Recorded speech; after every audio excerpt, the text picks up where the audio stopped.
A real goal here was to increase the pool of possibilities for a cider maker. Mm-hmm.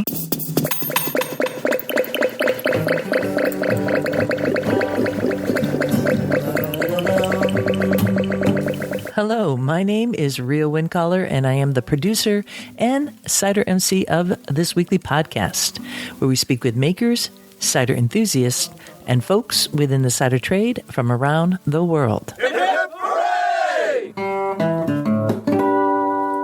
Bringing us into this year episode 376 of A Cider Chat was Todd Parlo, and he was talking about a research study that is completed. It's online. You'll be able to find a link to that research study in the show notes and at their website. I'll tell you a little bit more about that as we get further into the episode. But I think it's going to be really awesome for anyone who's trying to figure out all the particulars around apples and their bricks, their pH, and, well, Todd will tell you more about it, why it's really important. So I'm going to kind of leave you on a cliffhanger there until we get to that. But he is the orchardist, or the horticulturist, we should say, at Walden Heights Nursery and Orchard in Walden, Vermont. It's going to be both Todd and his wife, Lori Augustyniak, and they're going to be telling us all about what is happening up in Walden, which is like the coolest name ever. And this is all part of my trip that I took to Vermont earlier this summer. I honestly wish I could say everything's peachy keen. You know, that's what Cider Chat is about for me, looking on the sunny side of life. And it's not, it still sucks up there in many spots. I mean, you could go to Vermont. Of course, people are vacationing. That's how disasters go. There could be a tornado on one side of the town and the other, like there's houses standing. Like, wow, right? When I was there, I visited a place called Harry's Hardware and the Den. I had left Walden Heights Nursery with my conversation with Todd and Lori, and it was early morning. I stopped along the way at a covered bridge up high, and the view down is just immense. I will post that photo because it is a spectacular view. From there, I started to travel downhill because it's, it's up in the mountains. You really feel it. It's like a visceral feeling in your body on how tremendous the Green Mountains are. Beautiful. Going downhill, there's orchards along the way, and I arrive in the town of Cabot. Now, we all know what water does when it rains, like it has been up there. It goes downhill. So, and I had stopped on my way down after I was at the covered bridge. I'm heading to Fable Farm to go speak to brothers Christopher and John about their scene. That'll be an upcoming episode. Love them. And, wow. So, I have in front of me the webpage to a GoFundMe which is titled Rebuild Harry's Hardware and the Den. Now, I walked in there and I posted a little video on that on social media. You could check it out, like go back to some of the July postings, and you'll see it's like on TikTok or probably Instagram too, a reel. And they have this cool little place. You walk in, there's a bar, so you could have some local libations, right? We love that. There's farm animal feed, there's hardware. It's just such a throwback to time. And they didn't lose that building. So that is some good news, but it was undercut. There's a photo there on the GoFundMe page, and you could see how the water undercut on the sidewalk that I was standing at. It gives you shivers. Once you experience that, it's like going to a musician, hearing the music. It's like you get that connection, right? Seeing friends versus texting them. Picking an apple versus picking it up at the store. You feel it. And having been in Vermont, I felt it. I'm going to put a link in the show notes to that GoFundMe page for Harry's Hardware. Montpelier, Hardwick. Think about our neighbors. Take care of each other. That's what it's all about. You gotta grab that luce. You gotta bust that thing. Get your kicks on the street. Gotta click, clack, step back. Oh, you gots to skeet. It's a rat-a-tat-a, rat-a-tat-a, rat-a-tat-a, bala. Rat-a-tat-a, rat-a-tat-a, rat-a-tat-a, holla. A little word all about one of our sponsors. Fermentis is a leader in providing fermenters cultivated yeast for your cider, and they have 4 different profiles. This week, we're talking about SAF Cider AS2, and that is one specific yeast, and the AS2 stands for apple sweet. You can use this yeast to bring sweetness and complexity to your cider. SAF Cider AS2 ensures a very good assimilation of fructose and is excellent for low-gravity ciders. The result is a fresh, aromatic profile of apple and citrus with nice, elaborate fruit notes of applesauce. SAF Cider AS2 will bring to sweet and dry ciders complex aromatic profiles between fresh and cooked fruits and a rounder mouthfeel. Want to explore diversity of cider profiles? Discover it through the selection of yeast strains by visiting their website, fermentis.com. We're on week 3 of our adventures in exploring Idaho. Yes, Idaho, which many people relate with potatoes, but Ciderville, they have apples. And it just so happened, while at New York Apple Camp, we had an Idahoan. I'm not really sure how to go by that. Sorry, Nikki. Anyways, she's going to tell you a little bit about her beautiful spot in Ciderville out there at Athol Orchards. And check it out. She's going to be kind of popping in there too on some of these little series that is being sponsored by the Northwest Cider Association featuring the state of Idaho. Take it away, Nikki. My name's Nikki Conley. My orchard is Athol Orchards, ATHOL Orchards.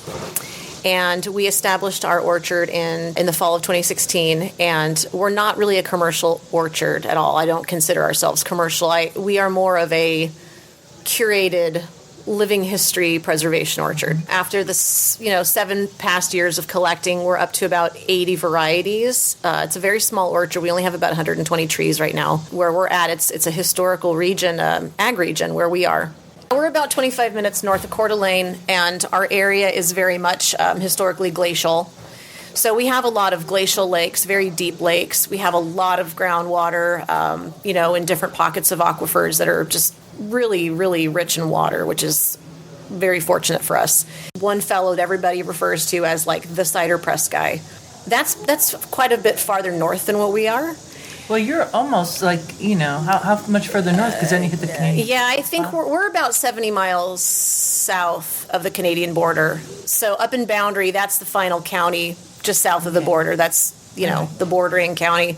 And so for us, I get contacted so much by people that they do have property that they've obtained that has some pretty old apples. As far as Western age goes, we're not talking like East Coast age, but still somebody planted them decades ago.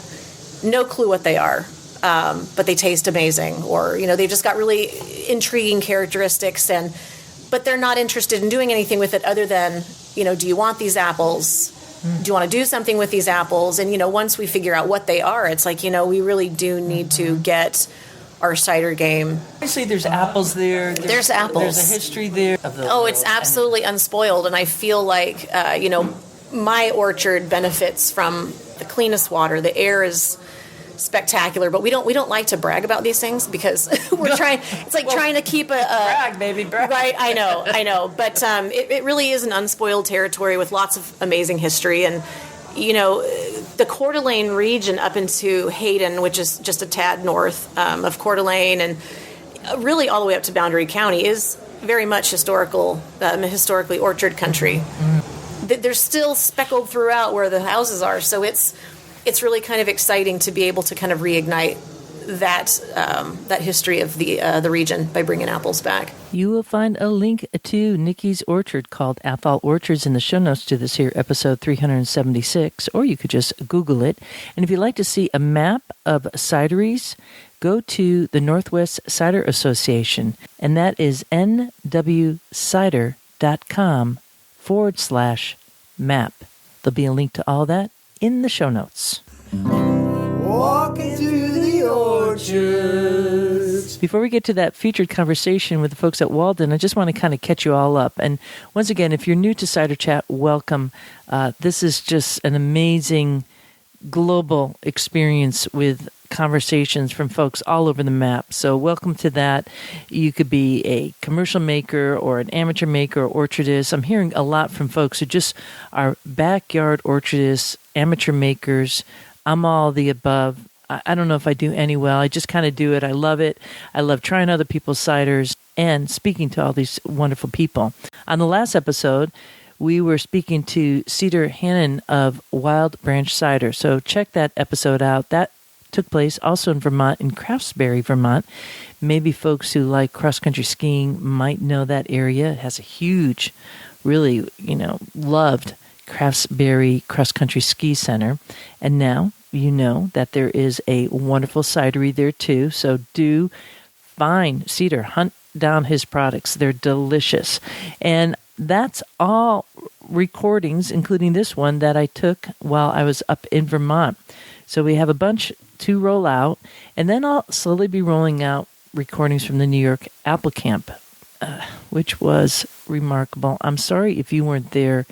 It was hot as, I don't know, a feet on hot tar for a couple days there. Then the weather really changed, but you don't notice it when you are with amazing people. We started with a tour led by Elizabeth Ryan of Hudson Valley Farmhouse Cider, and but I'll tell you a little bit more about that. That was just blew me out of the water, and the folks who were on the tour, it was really intimate. I'm not doing a good job of explaining this because I'm a little overwhelmed, still trying to put it all together. What did I just do? Then got to Apple Camp, camping out in the cider van, down by the water, found some great wild mushrooms, some oysters, went up to camp, and the speakers, hanging out with Dan Bussey. I was able to record with him. I recorded everything. Not everything will be going live on Cider Chat, so next time you got to go to Apple Camp. But I do have some episodes coming out. One particular person that we all know and love if you've been in the cider community for a while, and that's a guy by the name of John Bunker, and he did a keynote address, and I kind of want to call it like the Yoda of Apple, and I'm just going to leave this little teaser here so you could wait for that keynote address. It was powerful. A lot of people came up and said, "Did you record that?" And yes, I did. I have it, but I'll just leave it here for those who know. I am a lifelong student of a martial art called Aikido, and here was John Bunker quoting out of the founder of Aikido's written quotes, which I didn't expect that. John doesn't really know anything about Aikido, but that's how the world's kind of come together. And then he did this keynote address, which he called apple picking, and it was just kind of a generic word for a keynote that I think Elizabeth Ryan said best. It was kind of like a Nobel laureate of cider. So that will be coming up to Cider Chat. And if you haven't subscribed yet to this channel, do, because you don't want to miss that. It's kind of like something that we all need to hear and maybe kind of hit replay whenever we're needing a little bit of confirmation in the world for ourselves and others. So that's all I'm going to say about New York Apple Camp for now. Holy guacamole. We're going to be going next to our featured conversation. I'm going to take a little pause here, and I'll be right back with that. Dancing in the streets, smelling all the blossoms, kicking up our feet. If not for Todd Parlo, I probably would not have done the Vermont Cider Tour. And that's not to take away from all the commercial cider makers there. But it was really Todd who kept on reaching out to me, telling me about this research project that he was doing, and also this trickle of information that I was getting about the nursery and orchard itself.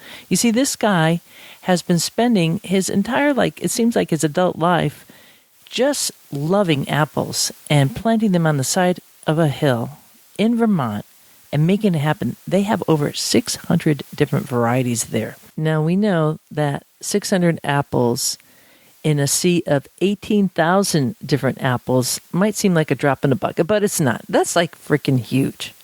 And we also know that out of those 18,000 apple varieties, known apple varieties right now in the world, not all of them are select for cooking, eating, or cider making.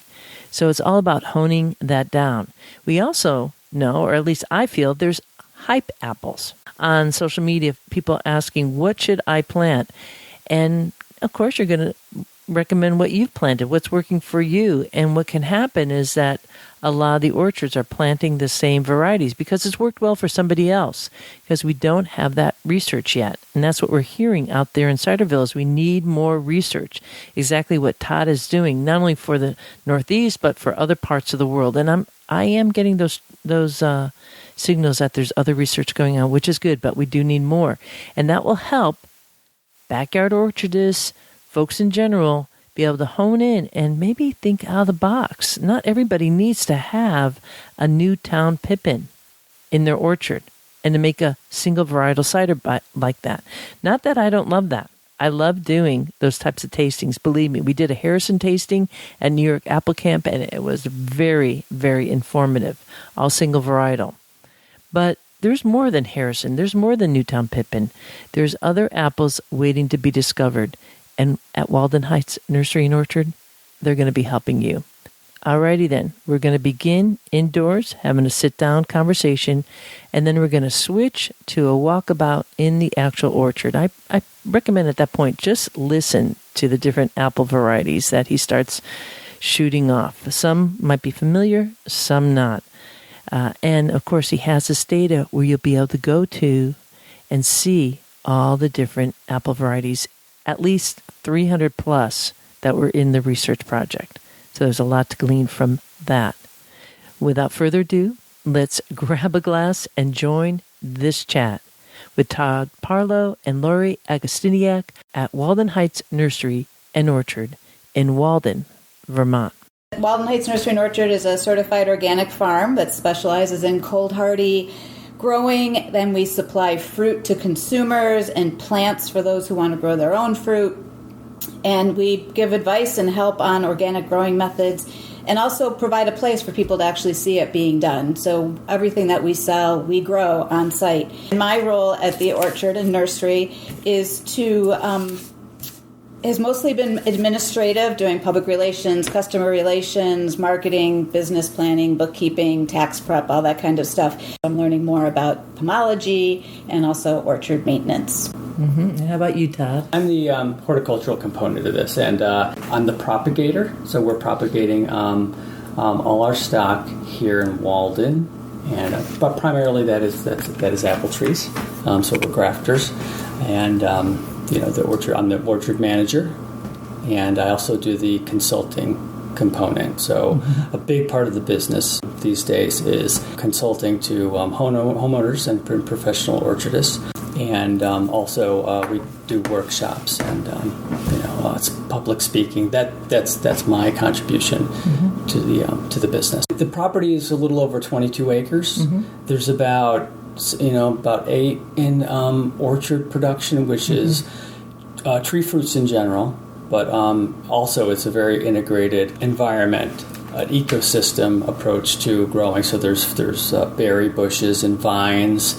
There's primarily it's apple trees, about 600 varieties of apples, named varieties. There's more with the inclusion of crab apples and feral apples. There's pear trees, stone fruits as well, along with the native things that we left in place as well as part of our ecosystem management. So all that within that acreage. We moved to Walden in 1997 and quickly started planting tree fruit right away. And the nursery itself, an orchard business, started in 2003 when Todd became a stay-at-home dad with our son. And so a hobby just blossomed into a career. And why palm fruit? Like, what is the attraction to apples and pears? Well, I think certainly it is a species that allows for a lot of diversity.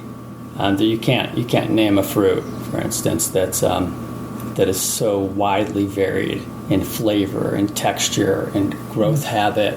So by nature I'm a collector, so this fit very well into my personality. So we have everything from cherry flavored fruits to really cold hardy stuff to just it goes on and on. Whether it's an adjunct to cider making, or it's for the fresh fruit market, or just the aesthetics of it. Red flesh varieties with purple blooms. All that is hard to find outside of the world of apples. Yes. And what Todd didn't mention, that whole collector mentality, we have 600 different varieties of apples growing here. So we have an arboretum in order to collect scion wood and maintain the biodiversity of apples so that they don't become and to maintain access to the large biodiversity of apple varieties that are out there. Mm-hmm. So within our collection, there are more than 600 different named varieties that we're growing here. We obtained seed years ago from Phil Forceline at Cornell from the Kazakh expedition, and got some of those trees growing, which are now from seed, are 25-foot tall trees that are now pushing some of those genetics into not our orchard only, but into the entire region through dispersal. Those kinds of things are important to us, but also for the ecosystem at large, for disease resistance and just general interest or other artifacts of apples. We also sell an awful lot of juice to backyarders and do classes and that sort of thing. More and more people are interested in that, and that really excites us. So there's a whole change in the sort of cultural mentality, I think. That's music to my ears. Yeah. For folks who have no idea about Vermont, we know it's on the East Coast, but can you tell us a little bit about the terroir, the terrain, the community around here? So we are located in what's called the Northeast Kingdom of Vermont. So it's the upper right-hand corner if you're looking at a map. We're about 45 minutes from the Canadian border. Our farm is what used to be a second-growth forest that we have stewarded into our orchard. It gets very cold here. So we've seen, minus 35 degrees on the temperature, not just a wind chill. So we know that the trees that we're growing and that we're propagating are cold hardy because they've survived here in the coldest winters. The other interesting thing about where we are is that it is a very steep hillside.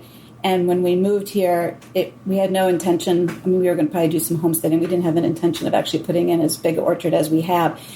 And this was not the land we should have chosen to do that because it's, a steep hillside, lots of ledge, very rocky. It's not an easy place to plant an orchard. Our trees are staggered throughout the land.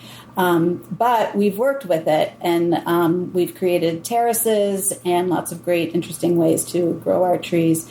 But it was not the most hospitable landscape for doing what we're doing. But it's been great for Todd because now he can, be able to share that information with other folks. But how do you take a piece of land that may not be the ideal orchard landscape and be able to create it into your own edible landscape that works for you and your family? And I know you have a great little YouTube clip at your website on you walking through the orchard and talking about the biodiversity that happens in this kind of orchard that's all not in straight rows. And how, what does that do? Can you talk about that? Is there some rhyme to the madness, or is it madness at all? Well, no, I don't think it's madness. I think maybe the rest of the world is mad. But the point of that is about creating a full ecosystem for one. So me mentioning that a lot of the native flora is left in place. The fact that we'll have trilliums growing underneath an apple tree is those kinds of things, and Jack in the Pulpit sort of forest species. And getting good production out of that orchard is important. And the resiliency part of it, the fact that we can have shade trees that would be a 80-foot maple, pollarded or coppice to be a small plant that's utilized for mulches, that all that increases the biodiversity of beneficial insects and songbirds and et cetera, means that we could, as good stewards of the land, have a system like that living in cohabitation with nature from ocean to ocean, instead of having everything segregated the way it is now into parcels of land for food production, people living in cul-de-sacs. I think there's another way. And so that that certainly fits well into our way of growing things. And also, it's where there's human habitation, right? So workers and the orchardist and the cider maker, they get to live in that environment that is rich. It's where we want to live. And I think when people see that it can be done on an inhospitable landscape, I think gives people hope and shows that there's another answer. There's a different choice. Well, you are harvesting apples and using it or helping makers out in this general locality, right? In Vermont, I don't know if you go further afield with your apples. So I'm saying that because I know folks are maybe listening and say, "Oh, well, that's great, man," because you're like, you're not making cider at the commercial level, but you are still harvesting all these apples on this slope. So it's still working, is what you're saying, despite all that, and that's doable. And at what scale is that doable? I think it's possible at any scale. I think that one of the things that's important to remember is taking a good look at the balance sheet. And I think that it's too easy to be reductionist and think there's this much pack out in an orchard. It's this many bins per acre. And I think that there's a lot more going on in an orchard setting. There are other products that they may not even be human products. But if you took a standard apple tree, for instance, there's some waste in that tree. There's wood production, for instance. Maybe not as much pack out per acre. But there's that detritus of that tree works for kindling for the fire. It's matter that's used as mulches. It's providing habitat for other creatures. Those are all, in the black on that ledger sheet, and it's not accounted for. Some of those high density orchards, they require many other acres to support that system. As far as what we obtain from that orchard, it's a lot. It's a lot in quality of life. It's a lot in all the different products, including habitat for things other than people. And we're still producing a couple thousand gallons of cider, that we're mixing and sending off to commercial clients and homeowners. We're still producing dessert quality fruit and selling it. We're still producing cyan wood and cuttings and berries and grapes and on it goes. And making a good living doing it in a different way. When you describe the orchard on the side of the hill and kind of like not the most optimal place to have an orchard yet, there it is, and it's sounding pretty beautiful. It sounds a little bit like the Maine Heritage Orchard, but different because that is in a gravel pit, an ex-like gravel pit, right? And you're on the side of a Vermont hill here. But it is kind of a formidable place to be able to go out picking and stuff. Is there anything you've learned over the years about picking on the side of a hill? I mean, or it's just the same thing, just have that little three-legged ladder, well, so to speak, three-legged. There's really only two. We're still young enough that we can still climb in the tree. Yeah. so ladders, we don't really rely on ladders. No ladders, okay. So sometimes. Wow. Sometimes. And these are standard. These are standard trees. Okay. Yeah, they're managed. So, you do intelligent pruning to keep them as high as, and it's nice to keep them 15, 18 feet tall just so the fall isn't as bad. It's also very safe to fall in the tree, so-called. Rather than fall on a ladder. How often does that happen, Todd? It happens. It happens. Yeah. So you're climbing up in the trees and picking from there. Yeah. And so, those trees are managed to do that too. I was, when we do the pruning classes, it's about maintain your ladders the first thing. It should be a climbable tree. If you picture a kid climbing in that tree safely, that's where you should be. That's how you should structure that tree. It's good for the management of the tree for airflow and everything, but it also means that you're going to be up there pruning, you're going to be up there thinning, you're going to check for disease, and you're harvesting. So that's a good bit. And for, the hard to reach places sometimes, because it's cider, because we have a hard cider maker, we will shake the tree. And you're just hand shaking it. Yeah. Yeah. So our dessert pick is always going to be picked, and for fresh cider for that market. Right. Non-alcoholic, that has to be a picked fruit. But there's plenty of tree there to get everything you want in a big tree. And our customers are really varied. We'll get, when you're talking about Walden, we get neighbors who are just looking for trees to attract deer to they want to feed the wildlife. So they're coming and they're not looking for anything special. They're not even looking for something particularly tasty to human beings. But then we also have, folks who are putting in an edible landscape, and they want to make sure that they've got every season covered, that they're not overwhelmed with fruit at one time of the year. So Todd can really help them figure out how do you time that so you make sure you've got a good supply of fruit over the growing season.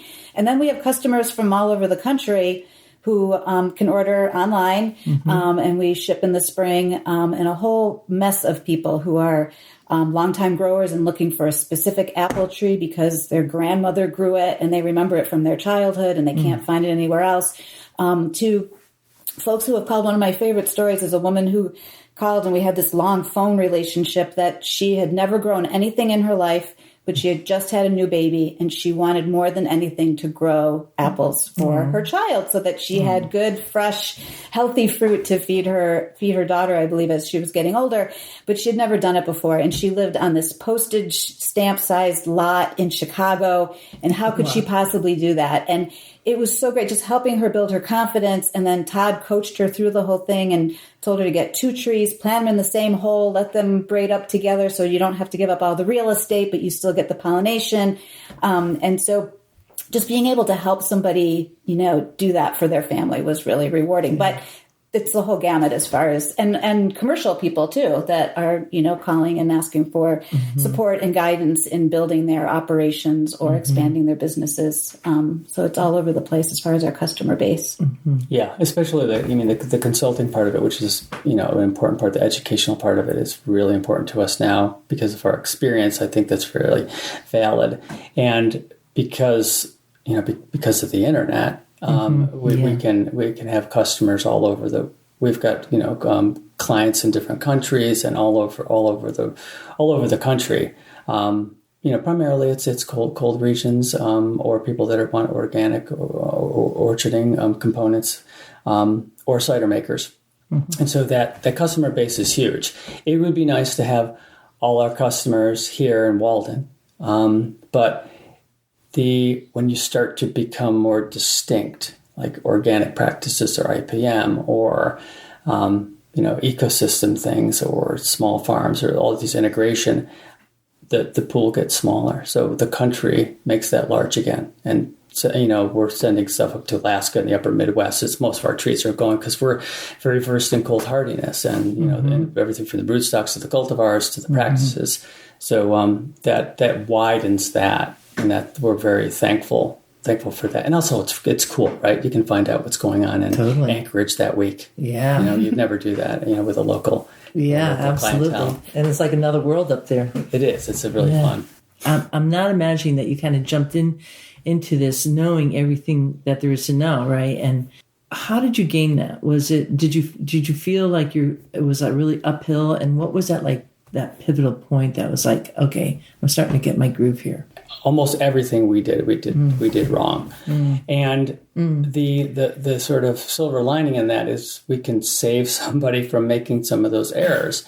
But also there are some things that were really hard that were really informative. So the fact that we did things by hand up until a couple of years ago, we just bought a tractor a couple of years ago, and that tractor still cannot get into the orchard. It is set up tight. It's a walk, not a ride. So it's that tractor's for land movement and putting greenhouses up and such, turning over compost piles. The handwork part of that informs us for somebody else that wants to do things by hand. They don't want to have a carbon footprint, or they want to do things, that it's quiet, don't have fumes, or whatever it is. We know how to do that because we did it. It can work, and we were successful doing it that way. And we made some changes because we're a little bit older. So those I want to talk about that. What are the changes that you've done to save your back now? Well, the tractor helps some. Having help. Yeah, it's a big deal. We have hired on and off help throughout the years, but it's sometimes it's just when you're really enmeshed in it. Like, I want to do it my way. Right. And then you learn to let go a little bit and be a little bit more specific in what you do and do things very well and cut some things out. That helps, just psychological and as well as sort of body maintenance. Yeah. And getting a little bit smarter. So like we used to, the cider pressing room is on a different level than where like the driveway is, where the trucks would come to pick up the cider. So we'd be lugging cider in buckets up to the landing dock to be able to pour it into the vessel that, Fable Farm was taking with them. And so then, Todd building a structure that we actually were, pumping it upstairs, or creating a closed structure for water reuse in the pressing room so that we weren't lugging, water in. We were able to reclaim it and reuse it. So some of those pieces, I'm trying to think what else you've done that's been really creative with dealing with that.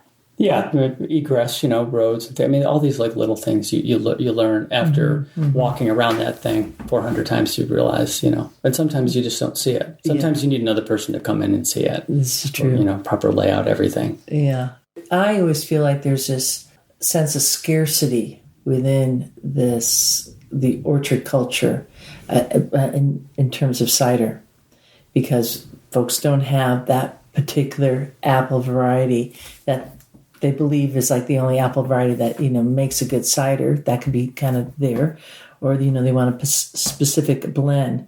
So what do you say to those cider makers who are really focused on apples that aren't necessarily native to this region? It's not just cider. It's apples in general, maybe fruit in general, that they've got to widen their horizons a little bit. I mean, I usually push back on those European cider varieties.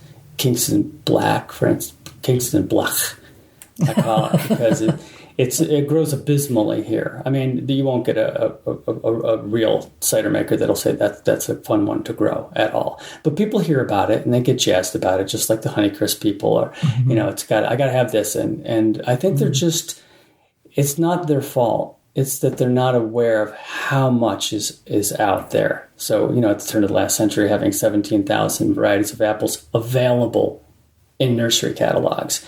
And now we've got a pittance. And that's changing, but there's a lot of diversity out there. And why we wind up doing these studies is to show that there's a lot out there to play with. It's comfort for people. They hear about something, so they plant what has been purported to them, and they'll do that. And that's a good way to make for the sameness, right? We don't really want that. No, we don't. No. Well, and how heartbreaking it is to go someplace and see somebody who's just cut down all of the wild apple trees on their property to plant a named variety, and they don't even know what those trees were. I mean, it's not like they tried the fruit, and so much of that fruit is fabulous for making cider, and really can help build up a blend, even if it's not the only fruit that goes into it. But it's sad to see that, because people are led to believe like you have to have those particular the variety of the month, right? That's been highlighted someplace.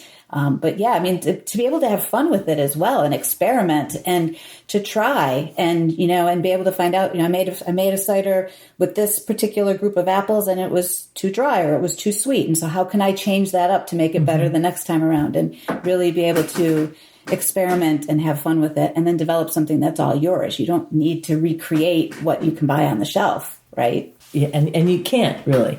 You can't. Like, no two ciders are really alike in that way, and that's the beauty of it. Right. Is there a particular favorite variety that you really enjoy growing?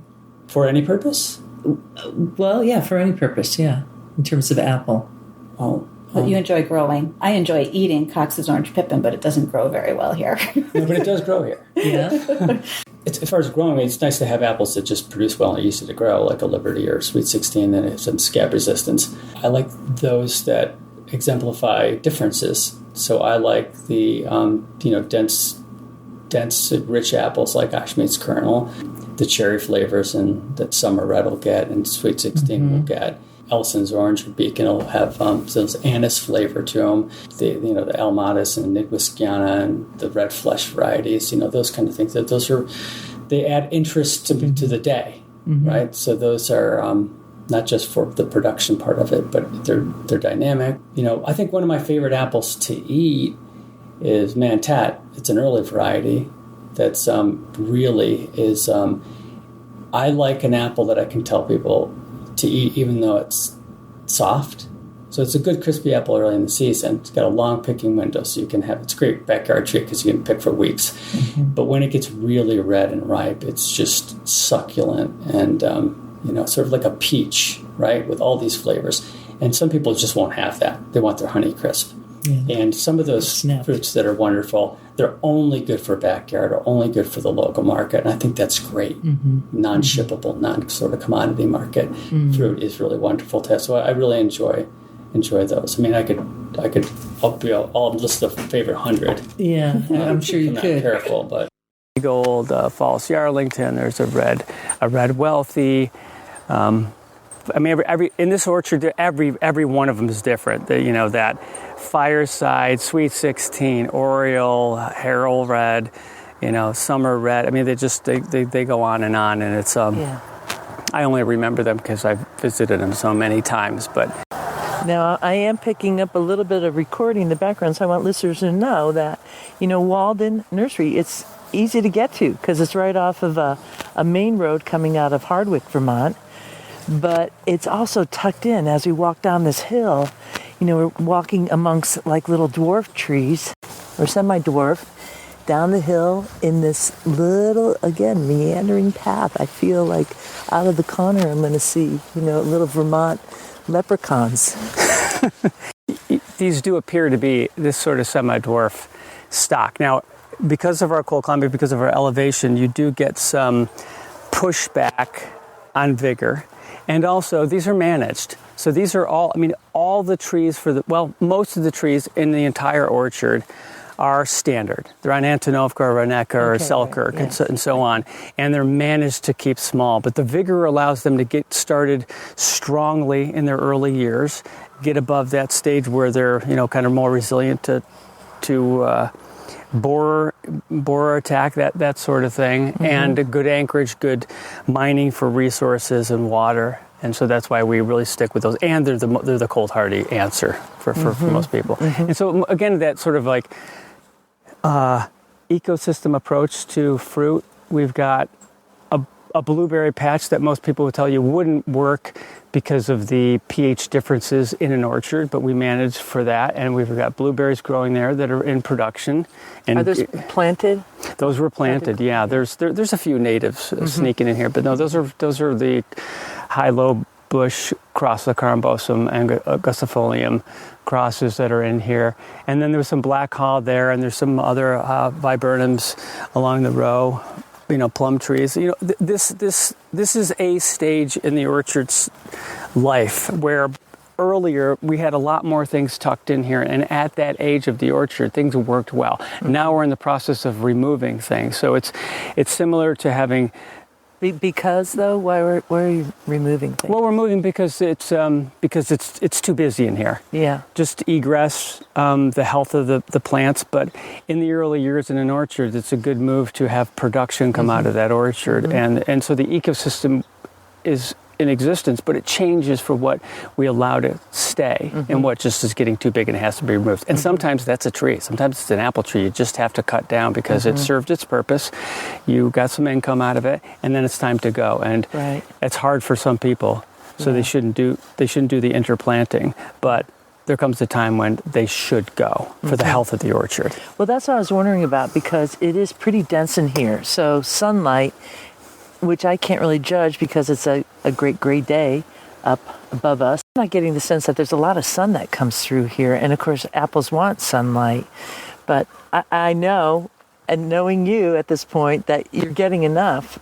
Or are you? Is that part of the reason why you're pulling it out? Well, some is the reason that some of it's pulling out. Yeah, okay. When what I normally do, I mean, the last answer to that is watching what production is.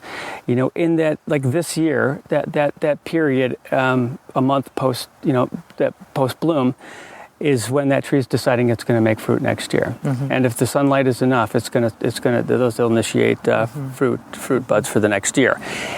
And if there's no fruit on there, that's probably because of the sunlight, deprivation. So as long as there's cropping, I'm looking at that crabapple there with 1 million fruits on it. And some of these I know in a biennial cycle, so I know what's what here. Yeah. But there's good production in here. And when I notice that things are edging back, then I know they need to be either pruned more vigorously or they need to come out. What do you mean by edging back? Well, I think when when I want more sunlight, Okay. I mean that's the biggest factor. I don't. There's not as much of a problem with competition in the root system or for resources. That usually just taxes the plant, and they grow more slowly.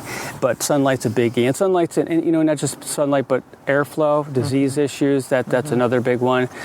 So once you understand the basics, you'll know intuitively that if you come out here and it feels too muggy, there's probably a problem. Or if you can't see through there, if you can't see the bear on the other side of the tree, it's probably time to take some things out. How often does that happen, the bear on the other Well, we side? just walked by that tote with that big bite in the corner of it. That's from this week. Oh, no. So we're putting up like high jewel electric fence to keep the black bears out of here, because they will get in the tree and break it in half after you've nursed it for 25 years. That's heartbreaking. Even though it's a majestic animal, it's in competition for. They love the apples. So what kind of fencing are you putting up again? So it's an electric fence. It's electric, 9-foot electric. Okay. Ground return system for black bear. Big job.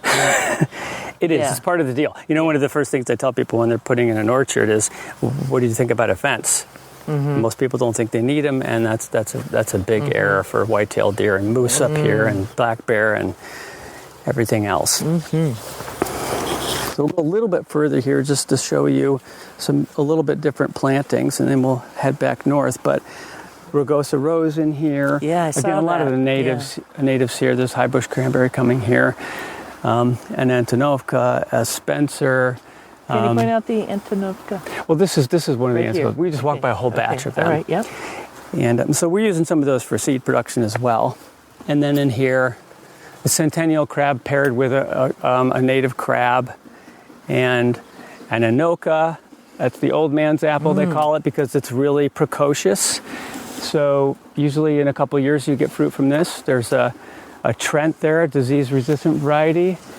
And Arkansas Black there. It's another one of those interesting ones where it really shouldn't be doing well in this zone, but there it is. That's a tree. Got to be 20 years old. You can see how it's stunted a little bit compared to like that Harrelson, which is, 3 times the size of it. But it's working. We check for, cold damage and that sort of thing to be able to relay that information to people. And were these little flat stones down here part of your hillside that you just kind of pull along and start making terrace? Yeah, every little hillside. Firming it up. As we cut into it to create a flat terrace, every one of those stones, what are they, like 3 feet tall max? Those came right out of that. We didn't have to move them more than a few feet. We're really lucky that way. It's in the way, but then it's a material for creating this landscape, and it's really practical. But they look great, and since we have to live and people need to work here, it's a great adjunct to the experience here. Yeah. This is a cider crab, but we open pollinated one. That's a great high. That's one on that test we did. That's one of the real high polyphenol ones, and over 4,000 milligrams per liter. So that's a nice one. In here, this is one of those transition things too, where we've got rows of blueberries on the lee side of the pass that worked really well when the trees were smaller. But blueberry is a sun lover, and in that, under that canopy, not going to work, but it gave us production in the meantime. And now we're going to be removing those to give a little bit more airspace in here. But the other things on the upside, there's a lot of the ribes species, so the gooseberries and currants that are tucked in there that have done well, but they also will produce, it's one of the few species or genus that will produce fruit with all that shading. So a good move if you can grow them in your area. There are restrictions, but they're a great plant to have for beefing out maybe just the return on your investment in an orchard, and it adds to the ecosystem. There's also the flowering part of these plants where they're feeding, the wildlife. You want those pollinators to be here all year. You can't just give them dandelions and apple blossoms and expect them to keep up residence. So having a diversity for whatever floats your boat makes good sense on many different levels. Absolutely. I'm standing next to this little sapling here it's growing up underneath this, 12, 15-foot crab apple, right? Right. It's like they're all in communion. It's like a little family of multiple varieties. It's really lovely. It has a nice feeling in here. And it could be whatever you want, right? I mean, it could be flowers, it could be potatoes in here, and in Japan especially, they intercropped, soybeans and potatoes and stuff like that. They got the land ready for it. But it may be just something that you want. Maybe you eat it, maybe you don't, or maybe it's just a native plant that you just leave it alone, prune it. There's a lot of coppicing that goes on here. Coppicing and pollarding are a system of really cutting the plant, shearing a plant, and so you're reducing the size of it, and it's producing more small growth, bushing out. I mean, essentially, shearing a Christmas tree, that's kind of pollarding in a weird way, because you're cutting something. And in Europe, they did it to produce firewood, right? They would it does add to the longevity of the plant, but it allows something to stay at a shorter stature, so you can allow it not to rob sunlight, but it allows the species to stay, and it does increase the residence for songbirds, because that bushiness is something that they find protection in. And now you've got a songbird in there that is helping to reduce lepidoptera pressure, so they're eating the caterpillars and larvae and stuff. What was that word? Lepidoptera. This is mossum caterpillars. Okay, this is a fancy term, a nerdy term. I'm increasing my vocabulary. So maybe maybe you don't have to spray BT if you have a lot of songbirds. Maybe. So and they're nice to look at. So so these work on many different levels, and not have to cut out everything, because we want blueberries. So the maples can stay, and the cherries can stay, and the beeches can stay, and there's still room for everything else. But it takes work. This denseness requires you to be out there and manage. I mean, anybody that has a garden or a little, flower tuft in the front yard knows that it looks like you never touched it when people come over, but you know how many hours you spent pulling out, all the invasives and weeds and things, right? Yeah, it could be your Zen meditation, but it's good. It's good to do physical exercise. And what job isn't work? Let's talk a little bit about this research project that you initiated and got grant funding for. The study's purpose was to get numbers on the constituents of juices of a variety of apple cultivars. So we went through what you see around you. Every one of these trees was sampled, juiced, tested, frozen, and then tested again in a lab environment for some other particulars. So there was polyphenol testing, acid content, pH, Brix levels, and they were done both here and at the UVM Food Lab, the University of Vermont Food Lab. And we teamed with them on this project. The work was done by us, but the lab they did the work for the polyphenol. They did Brix, they did acid testing, they did pH, they did polyphenols. We also did here rate at pressing, pH testing, and Brix testing here as well. So you'll have all those when you go to the website, or our website. You'll see all those listed in a spreadsheet, and it's very straightforward. These are numbers and typically milligrams per liter that you would look and compare all these cultivars against each other and against other cider varieties and so forth on the market. We wound up with 313 samples. All samples from this orchard, right? This orchard, this environment. Yep. In 1 year, we had at least 3 apples from several different trees that were compared, and we tried to make sure that everything was consistent. We recalibrated our equipment constantly to make sure things were at the right temperature in the environment, et cetera, so that those numbers were on the money.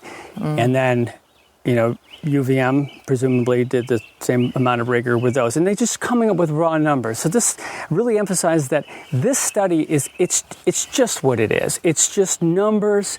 It sort of quantifies some of the attributes of these apples in the common market. And in those, there are feral apples, there are crabs, there are notable ones, rare ones, a lot of dessert fruit, multi-purpose fruit, but we really wanted to get a good sampling across the board of what's available in the market and maybe in backyards to compare against some of the classic cider varieties and see if there's some wiggle room for what you can do. A real goal here was to increase the pool of possibilities for a cider maker. So that means that it allows people to dip into what they have, dip into what's in the commercial market, see if it makes sense.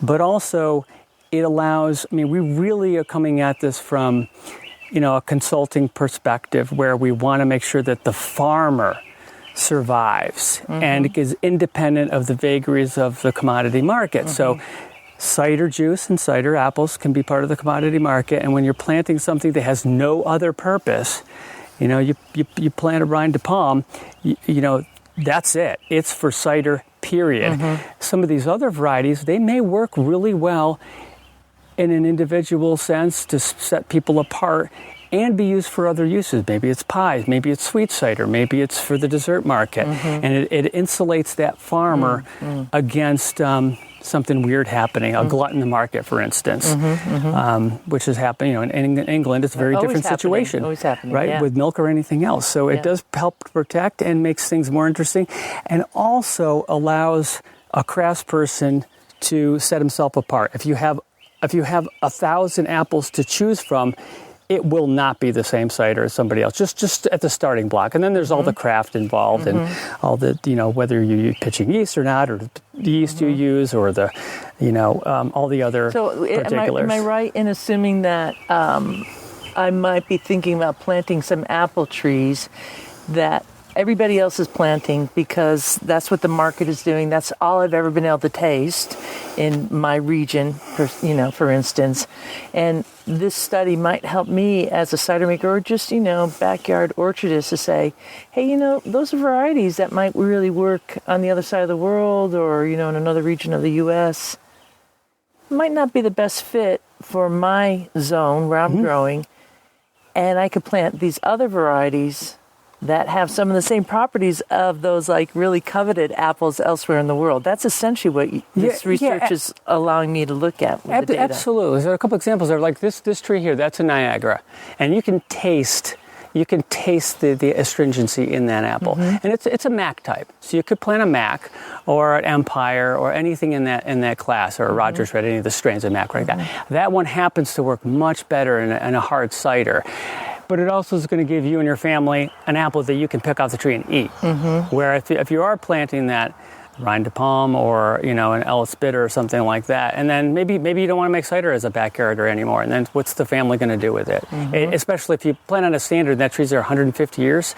So it does make more sense. It doesn't mean you can't plant a Yarlington Mill in Zone 3. It'll work. Right. But isn't there some room for those? And wouldn't that set it apart? If you throw a Famu in there, or a Pomme Gris, or Aaron Bauer, or something like that, and nobody else is going to have those in their mix, probably. So you're already set apart before you even get to the craft component of it. There's the name if you wanted to say it. And the name of the study is, Lori's come up to help us out here. The evaluation of apple cultivars for hard cider production in the Northeast, just like a typical grad student pitch, right? Longer than it needs to be. But pretty straight to the point. I mean, you need to evaluate the apple cultivars in the Northeast. And it does need to be production. That's a perfect title. Right. Well, it is explanatory, right? So we should mention that this was a grant-funded study through SARE, the Sustainable Agricultural Research and Education project that we got that helped to sort of supplement all the work. It's a lot of work to do a study like this. It'd be great if more people did some of these. The citizen science thing, you certainly at home could pick up a cheap refractometer and a electronic pH tester and do a little testing yourself and compare. Do that online. It does help inform the public about what how these are performing in different environments, because these will be, if we did this test at your house, Rhea, the numbers will be different. Yeah. You've got a longer season, maybe you're going to have different soil, different aspect, and so they will be different. So for this study to be perfect, we would run this 100 times in different places across the country, and then we would have a better sense. But research is few and far between, so we're doing what we can. I think what you're really pointing out here, and you have it in your own nursery and orchard, is such an abundance of diversity.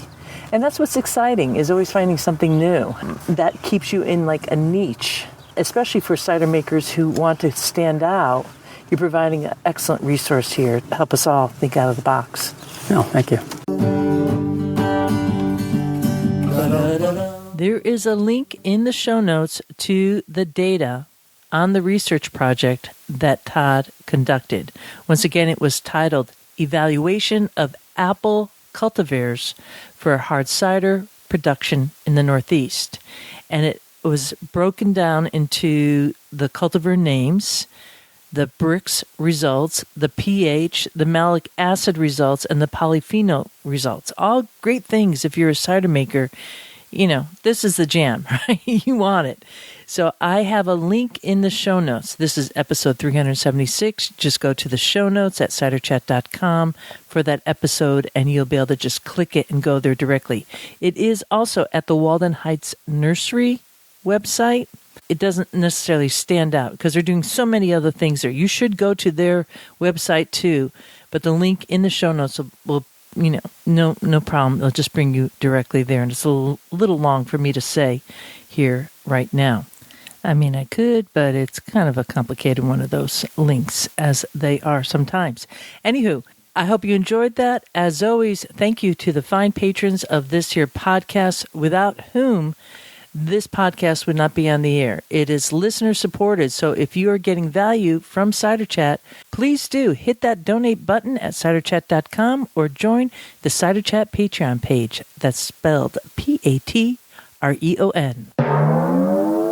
And with that, I leave you here. This is Real Wind Caller signing off for now. Looking forward to seeing you in Ciderville. There is a reason why we do it like this. There is a reason why we do it like this. There is a reason why we do it like this. There is a reason why we drink it like this. There is a reason why we do it like this. Yeehaw!